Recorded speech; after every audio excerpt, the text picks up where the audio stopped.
When I was in primary school, I used to draw maps in geography courses. I used to draw maps for my friends who were not very skillful in drawing.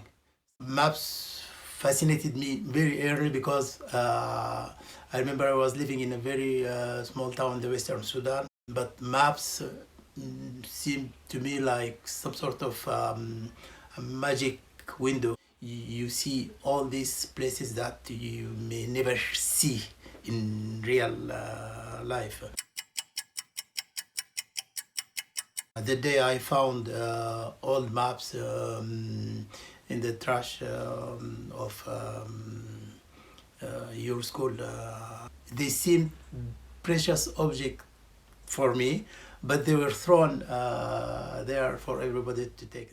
They were maps that has no function because they were old maps where you can see the Soviet Union, Yugoslavia, and so many other countries that no longer existed. One day I started working on the maps. I was just following my way of making images on other person's images. I used to work on printed fabrics. So when you work in printed fabrics, I used to keep some elements of the printed fabrics, some patterns, and I integrated them to my work, to my image.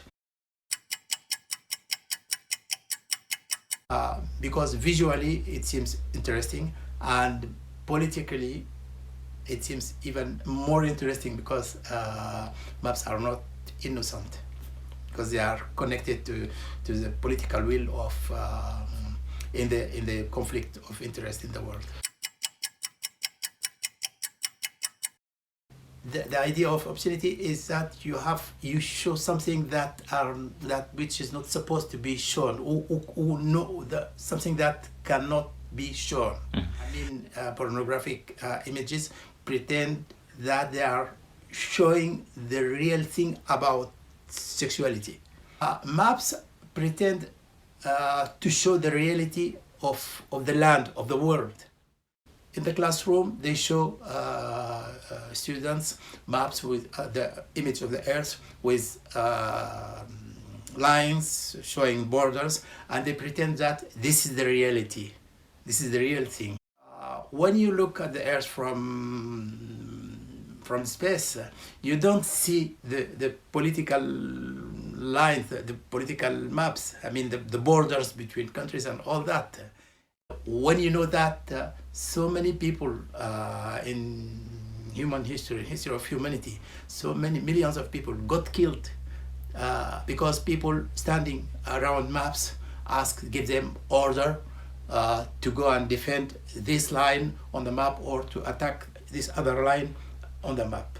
So the obscenity of maps is so big that I think we need to rethink about the role of maps in